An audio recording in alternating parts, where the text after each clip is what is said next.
mengkritisinya itu yang bagian mana Bu? Yang di proletarnya untuk lepas dari kesadaran palsu atau yang dari Bourdieu? Karl Marx membuat teori hanya karena dia ingin menjelaskan kenapa masyarakat primitif hilang. Bahwa kehadiran dari teori kritis itu mencapai dari Karl Marx. Ya. Kalau di Karl Marx kan dengan teori konfliknya, ketika dihadapkan pada masyarakat yang ada dua kubu, ya, orang-orang borjuis dihadapkan dengan orang proletar, ya, kemudian dengan keinginan untuk orang-orang borjuis yang menguasai mode of production begitu, kemudian keinginan dari Marx untuk meniadakan jarak yang jauh itu dengan masyarakat yang middle class, gitu, society middle class gitu ya. Kemudian tadi kalau disampaikan bahwa teori kritis itu proposisinya adalah melawan teori Marx itu tadi. Yang ingin saya tanyakan adalah mengkritisinya itu yang bagian mana Bu? Yang di proletarnya untuk lepas dari kesadaran palsu atau yang dari Bourdieu? Marx buat teori karena dia awalnya udah apa sih Marx buat teori itu? Kalau dilacak secara sejarah, secara sosiologi sejarah, Karl Marx membuat teori hanya karena dia ingin menjelaskan kenapa masyarakat primitif hilang, kenapa feodalisme hilang, lalu kenapa muncul kapitalisme, gitu. Kan itu. Jadi Karl Marx awalnya adalah ingin menjelaskan perubahan dalam struktur sosial yang kemudian ini diadopsi. Marx itu tidak pernah bercerita sebenarnya konflik itu nggak pernah, hanya orang itu mengait-ngaitkan. Ketika ada perubahan struktur yang saya sering menggambarkan dalam bentuk tangga ini, masyarakat primitif tradisional, masyarakat feodal, masyarakat kapitalis, masyarakat sosialis. Kan ini ceritanya. Orang-orang itu lalu ternyata di sini itu ada suatu proses yang memang menghancurkan dirinya sendiri secara alamiah. Nggak ada hujan, nggak ada angin, udah hilang, guys, hancur. Ini karena apa? Karena di sini ada, tadi Ibu sudah bilang, ada mode of production. Dari sini ke sini karena ada revolusi industri. Dari sini ke sini juga ada revolusi industri yang sudah maju. Di sini sudah pesatnya industrialisasi. Di sini petani, buruh, tani. Juga kan kelasnya. Petani yang punya sawah, punya lahan, punya traktor, gitu kan? Terus petani, buruh tani yang nggak punya apa-apa. Lalu muncul sini, kenalkan kan ada traktor, gitu kan? Kalau di luar negeri udah alat banyak. Lalu masuk kapitalis. Di sini sudah mulai ada intensifikasi teknologi, modal. Di sini sudah mulai ada diferensiasi. Petani besar, petani kecil, ada pemilik pabrik besar, pemilik pabrik kecil. Dan di sini sudah mulai ada reinvestasi. Kalau di sini, ya petaninya masih subsistensi. Oh, diupah cuma $1 sehari, ya udah habisin aja untuk beli roti, beli gandum, beli beras, selesai. Ya, di sini banyak ahli-ahli teori sosiologi ya yang menceritakan tentang bagaimana etos yang dibangun oleh petani untuk survei. Apa itu ya, James Scott dan kawan-kawan. Yang jadi pertanyaan, apakah tadi apa pertanyaannya?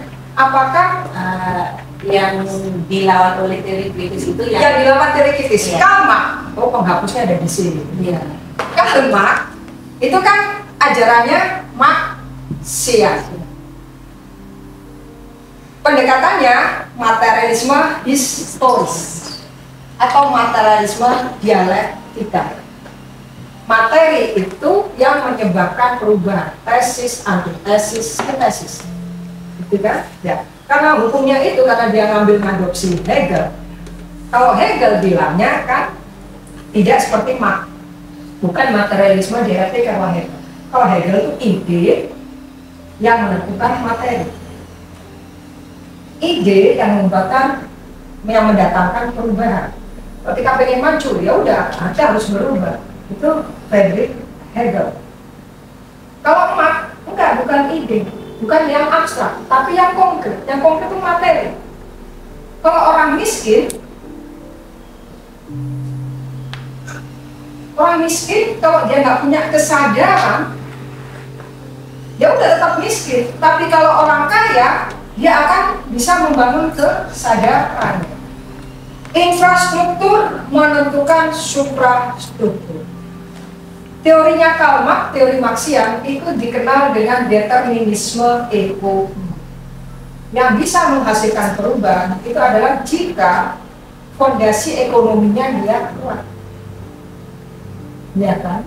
Kalau materinya sudah kuat, dia bisa berubah. Perubahan ini mempengaruhi suprastruktur. Apa itu politik, apa itu ideologi, apa itu agama, apa itu hukum, apa itu civil society. Di sini bisa ada.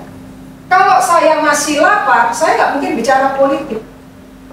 Saya harus kuat dulu, bangunan ekonomi saya harus kuat, saya harus punya uang, saya harus punya teknologi. Kalau saya punya teknologi, saya nanti bisa menentukan, mempengaruhi yang bangunan di yang ini adalah teori dari Karl Marx, materialisme di dialektika. Materi yang menentukan ide, bukan ide yang menentukan materi. Oleh karena itu kita bisa menghasilkan perubahan jika orang-orang miskin harus dipenuhi kebutuhannya, bisa berubah. Problemnya ketika Karl Marx membangun ini, dia lupa. Ya, problemnya ketika ini dibaca oleh orang-orang di Jerman, masa Frankfurt, yang sebenarnya ini ada teori yang sejarahnya sedikit dihilangkan. Ya, orang tidak pernah membaca premis ini. Jadi sebenarnya perkembangan teori ilmu sosial itu sama seperti munculnya masa moralis Skotlandia. Sama persis dengan ketika kita menjelaskan munculnya masa Keynesian. Sama persis ketika kita membaca munculnya dan terkenalnya pemikiran dan gagasan dari masa Frankfurt. Kan mereka dipanggil oleh kekuatan kapitalis. Awalnya ceritanya itu. Mengapa ini buruh-buruh saya nggak ada yang mogok, nggak ada yang revolusi? Lalu mereka mendatangi Institut Frankfurt, gitu loh. Institut Frankfurt diminta salah satu orangnya, bukan Horkheimer yang dipanggil, itu ada yang saya lupa mesti menyebut ini. Itu yang dipanggil duluan sama pengusaha itu. Dia itu bergerak di bidang ekspor impor wool kalau nggak salah. Ya, ceritanya seperti itu. Lalu karena ada siapa namanya Nazi, Hitler. Kan nggak senang tuh ada pemikiran sosialisme gitu ya. Hitler kan pura-pura aja gitu kan. Nah ternyata dia diusir ke Amerika. Orang-orang di Institut Frankfurt ini diusir ke Amerika. Saya lupa universitasnya apa. Jadi dia gabung di akademisi di Universitas X di Amerika. Lalu ketahuan, oh dia menitik emak karena takut mengganggu teorinya Parson. Diusir lagi, balik ke tahun 40-an. Ya balik, lalu disitu mereka berani dengan setelah Hitler kalah karena Jepang itu ada diancam oleh Amerika saat itu, diancam Inggris. Nah, ini kemudian menyebabkan terkenalnya masa Frankfurt. Orang-orang yang di sini bilang bahwa Marx itu punya kesalahan. Marx sebenarnya bukan punya kesalahan, karena Marx cuma ingin menjelaskan perubahan sosial. Kenapa sih muncul mesin? Kenapa sih muncul buruh? Dulu kan petani. Sebelum petani adalah orang-orang yang hidupnya berpindah-pindah. Gitu ya, nomaden. Nah dari situlah Marx melihat bahwa setiap struktur yang dari tradisional, primitif, yang di sini pertanian, dan di sini industri, itu ternyata ada dua kelas yang berkonflik, dan konfliknya itu adalah otomatis, nggak dikondisikan, nggak disengaja gitu. Nah ini yang menyebabkan munculnya ini, jadi ini gugur ganti ini gugur ganti ini. Nah menurut Marx kapitalis gugur ganti sosialisme ternyata nggak pernah terjadi. Tapi syarat gugurnya kapitalisme jika ada kesadaran dari buruh. Kesadarannya adalah kesadaran asli, bukan kesadaran palsu, bukan false conscious. Apa sih bahasa Inggrisnya?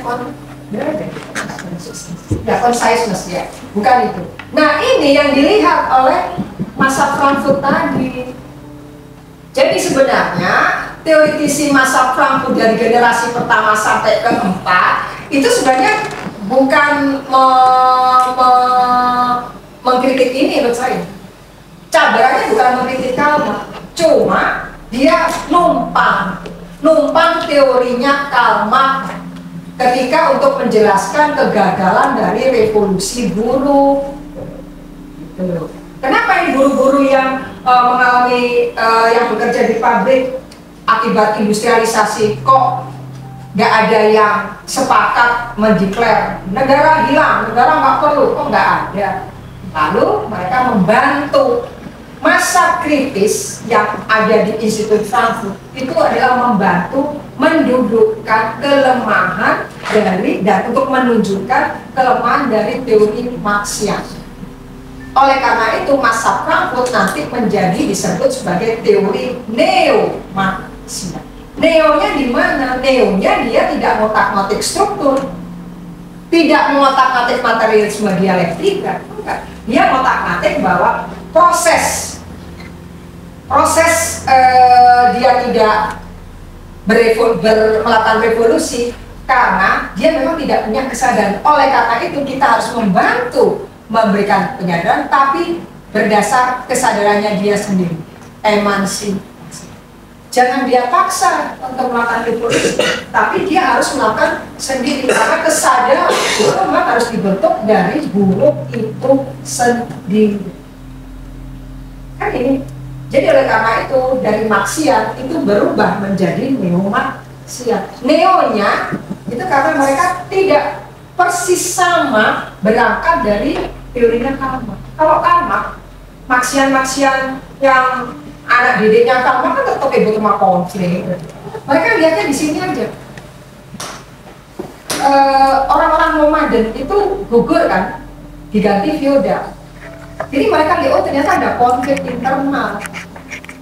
Ya, dan konflik internal itu memang suatu proses alamiah yang tidak dapat dielakkan. Asumsi punya kesadaran, pasti dia akan melakukan revolusi. Benar bu?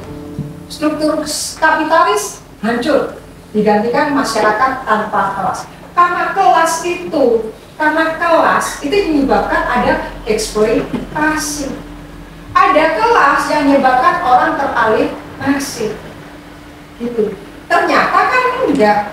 Ini yang menjadi keheranan dari pengusaha yang tadi saya sebut itu.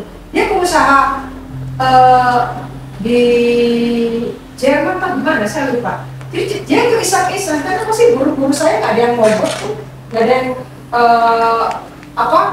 berevolusi, dikritik, dikaji lah. Mereka datang minta bantuan Institut Frankfurt. Datanglah mereka ke universitas. Coba saya minta dikaji semua mereka. Oh iya, memang mereka nggak punya kesadaran asli, kesadaran mereka palsu. Caranya gimana? Ya gimana itu mau jelaskan? Ya saya punya ide, mereka harus melakukan emansipasi. Kita harus lawan semua bentuk eksploitasi. Tapi mereka melawannya kan nggak kayak yang kita bayangkan yang melawan gitu, bakar pabriknya enggak. Mereka kan melawan, menuntut pelan-pelan. Satu, tuntutan normatif, belum minta apa? Minta cuti. Cuti melahirkan, minta apa? Minta upah. Kalau dia lembur, ya upahnya harus dibayar. Value added-nya, nilai lebihnya juga harus diberikan ke buruh. Mau ya. Jadi mereka cuma berhenti di sini. Dan ada metodologi kritis ya. Ya sekarang semua pakai kritis karena apa? Karena mereka kecentok. Membangun kesadaran asli itu nggak gampang. Oleh karena semua yang ada masa kritis, ada metode kritis, etnografi kritis, semua kritis. Itu artinya mereka harus membebaskan dirinya sendiri. membebaskan dirinya sendiri itu harus apa? Ya mereka harus berpikiran bahwa kalau saya bebas, saya akan bisa menghancurkan kekuatan itu. Tapi sampai hari ini adakah? Coba Bapak Ibu sekarang cek teoretisi dari masa kritis, teoretis dari sekolah kritis Institut Frankfurt, adakah yang berhasil? Karena sudah kritis, kita levelnya sudah masa kritis. Malah ketahuan sama cultural studies. Nah, nggak kritis kan? Ya kan nggak kritis, nggak ada yang kritis ya. Sekarang kita buruh, sekarang kita ngomong buruh. Buruh bisakah melakukan gerakan? Iya, paling cuma demo-demo aja. Tuntutannya apa? Tuntutannya kan dia nggak mau lepas dari kekuatan kapitalis kan? Tetap dia cuma naikkan upah. Minta dong, saya minta upah. Iya kan?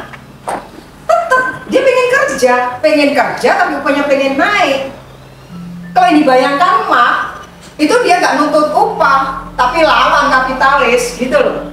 Bakar pabriknya, ambil asetnya, revolusi, perubahan secara besar-besaran.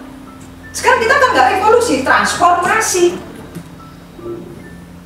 Apa sistem ekonomi menjalan kapitalis lah? Terlalu nyelekit ya kata-kata kapitalis, tapi apa? Liberal, apalagi neolib, itu aja. Neolib itu sudah ada negara-negara tetap bisa membuat regulasi untuk membantu perkembangan dari negara. Negara kalau nggak ada kapitalis jadi apa? Kalau kita pakai pendekatan ekonomi, ya, misalnya pendekatan yang pada stage, ya, ini kan jadinya totaliter atau kok? Ya. Yang komunis kita komunis sosialis itu Cina, terus Rusia,